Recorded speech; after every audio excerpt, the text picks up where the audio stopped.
मैं कुसुम शुक्ला, हिंदी अध्यापिका, saint Mary public inter college के यूपी बोर्ड कक्षा 10 के कोर्स के अंतर्गत हिंदी विषय के द्वितीय पाठ तुलसीदास के वन पथ पर शीर्षक की व्याख्या समझाने जा रही हूँ।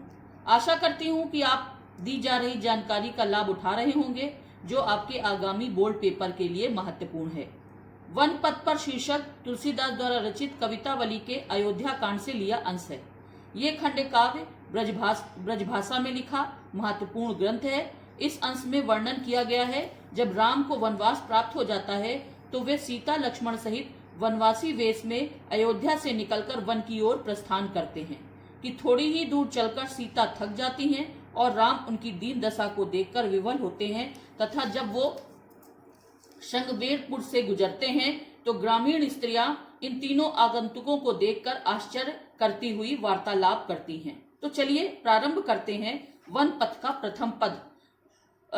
उसमें पहले उन विद्यार्थियों से रिक्वेस्ट है जो सुगम हिंदी प्रवाह चैनल पर नए हैं, वो चैनल को सब्सक्राइब करते हुए कमेंट्स में अपना नाम, कक्षा, वर्ग, विद्यालय का नाम आदि अवश्य लिखें।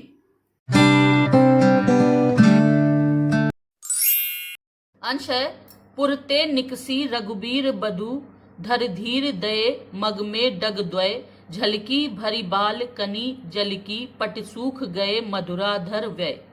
फिर बूझत है चलनो अब कैतिक पंकुति करियों कित है तिय के लख आतुरता पिय की अखियां अति चारु चले जल चोय। संदर्भ प्रस्तुत अंश हमारी पाठ्य पुस्तक हिंदी के काव्य अंश में संकलित वन पथ शीर्षक से लिया गया है।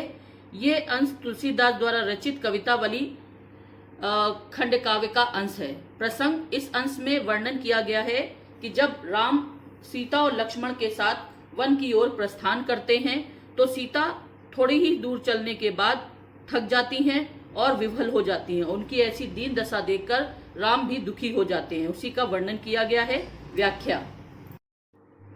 तुलसीदास जी कहते हैं कि जब राम, सीता और लक्ष्मण श्रृंगवेरपुर से निकलकर वनवास की ओर प्रस्थान करते हैं तो पुरते निकसी रघुबीर बधु, पुर यानी श्रृंगवेरपुर से जैसे ही रघुबीर बधु अर्थात सीता जी वन की ओर प्रस्थान करती हैं, धर धीर दये मग डग द्वय, यानी वो वन के रास्ते पर अपने दोनों पैरों को धीरे धीरे रखते हुए आगे बढ़ रही हैं। झलकी भरी भाल कनी जल की, अभी थोड़ी ही दूर चली थी कि उनके भाल अर्थात माथे पर पसीने की बूंदे चमकने लगी।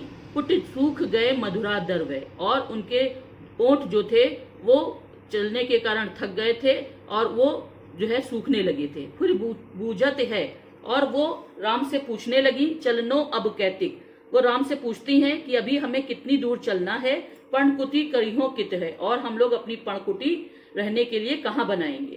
तिय की लख आतुरता, तब जब राम ने ये देखा कि सीता जो है वो चलने के कारण थक चुकी हैं तो उनकी आतुरता अर्थात व्याकुलता को देखकर प्रिय यानी राम की आंखें जो हैं वो नम हो जाती हैं और अति चरु चाल जल चय, और उनकी आंखों से अश्रु बहने लगते हैं।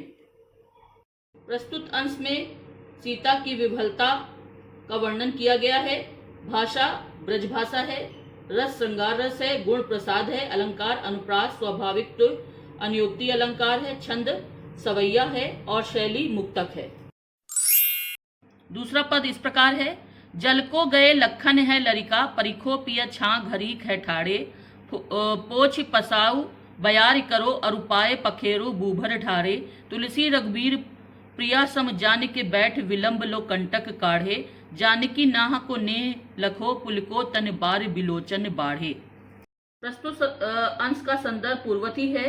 प्रसंग के अंतर्गत सीता जब थक जाती हैं तो राम उन्हें कुछ विश्राम देने के लिए लक्ष्मण को पानी लेने के लिए भेजते हैं और काफी देर तक अपने पैरों में लगे हुए कांटे निकालने का बहाना करते हैं। इसी भाव का वर्णन इस स्थान पर किया गया है।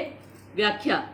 जल को गए लखन लरिका, सीता जी राम से कहती हैं कि जल को गए लखन लरिका, यानी जब तक लक्ष्मण पानी लेने के लिए गए हैं, परिखो पिया अर्थात हे प्रिय हम लोग छां घड़ी ठाड़े, यहाँ कहीं पेड़ के नीचे घड़ी भर थोड़ी देर रुककर राम लक्ष्मण के आने का इंतजार कर लें। पोछ पसेव बयार करो, और मैं आपके बह रहे पसीने को पोंछ दूं और थोड़ा हवा कर दूं, और उपाय पखारो भूभर ठाए, और चलने के कारण आपके पैर गर्म हो गए हैं, उनमें कांटे चुभ गए हैं, तो मैं उनको पानी से ठंडा कर दूं। तुलसी रघुबीर प्रिया समझान के, तुलसीदास जी कहते हैं रघुबीर अर्थात श्री राम ने प्रिया सीता के मन की भावनाओं को समझ लिया, इसलिए बैठ विलंब लो कंटक काढ़े, इसलिए वो काफी देर बैठकर अपने पैरों से कंटक यानी कांटे निकालने का बहाना करने लगे। जानकी नाह को नेक लखो, और जानकी अर्थात सीता जी ने जब ये देखा कि राम उनके लिए जो है वो काफी देर तक कांटे निकालने का प्रयत्न कर रहे हैं, ऐसा देखकर उनका तन मन पुलकित हो गया, प्रसन्न हो गया। तनु बार बिलोचन बाढ़े, और बिलोचन अर्थात उनके नेत्रों में प्रेम के अश्रु बहने लगे। इस अंश का काव्य सौंदर्य इस प्रकार से है। इस अंश में सीता की विफलता का वर्णन किया गया है। भाषा ब्रज भाषा है, रस श्रृंगार रस है, माधुर्य गुण है, अलंकार अनुप्रास अलंकार है, छंद सवैया है, शैली मुक्तक है।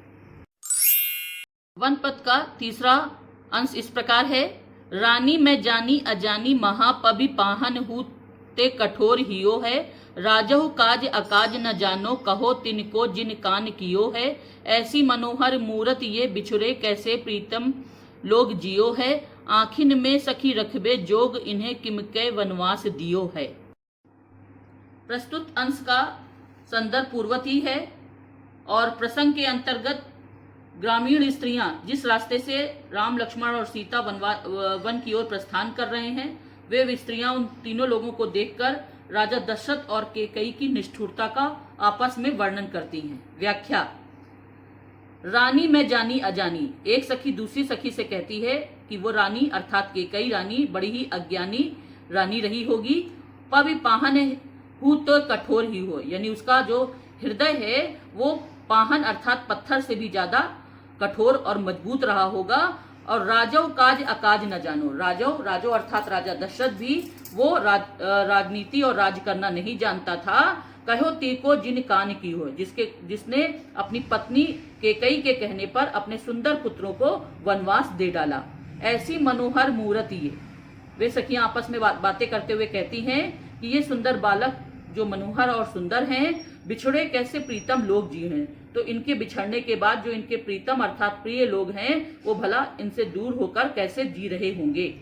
आखिन में सखी रखबेओ, और वे आपस में कहती हैं कि हे सखी, ऐसे सुंदर बालकों को तो आंखों में योग के समान रखने वाला है, इन्हें किम वनवास दियो, परंतु इन्हें न जाने किन लोगों ने वनवास दे दिया है।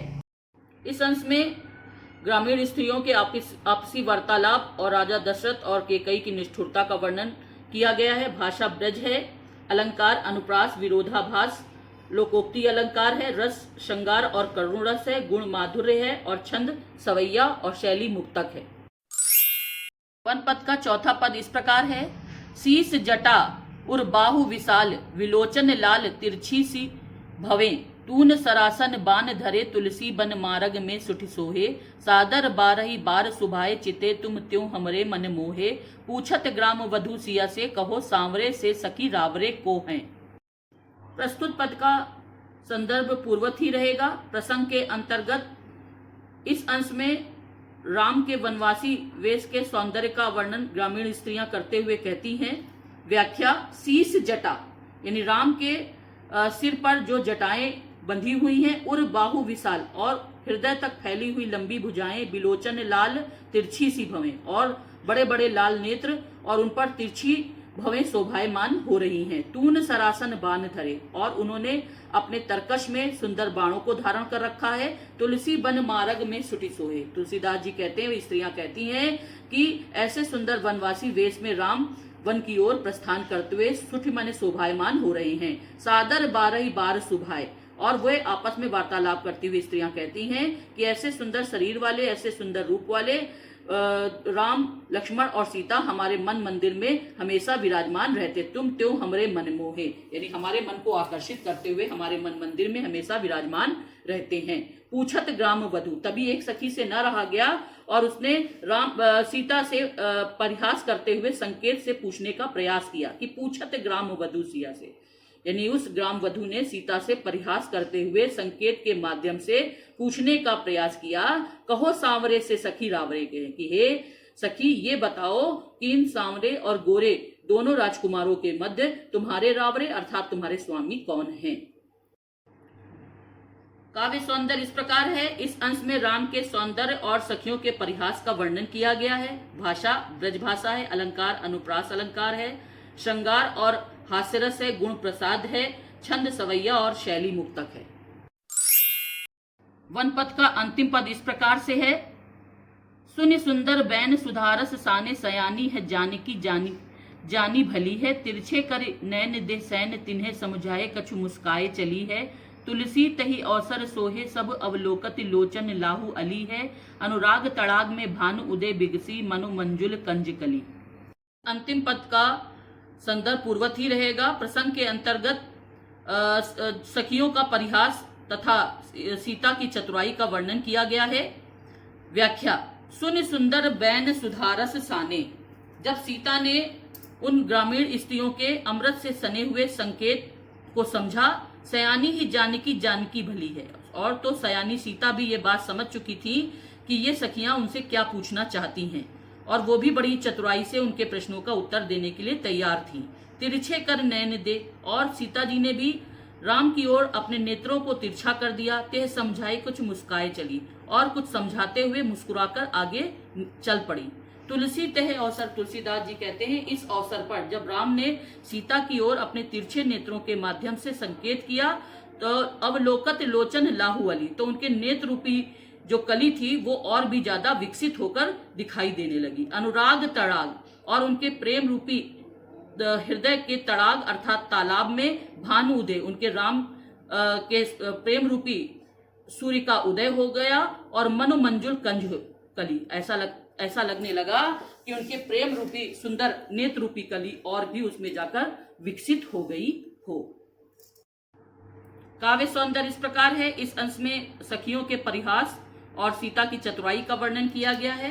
भाषा ब्रज भाषा है, रस श्रृंगार और हास्य रस है, माधुर्य गुण है। इस अंश में अनुप्रास और उत्प्रेक्षा अलंकार है, सवैया छंद है, मुक्तक शैली है।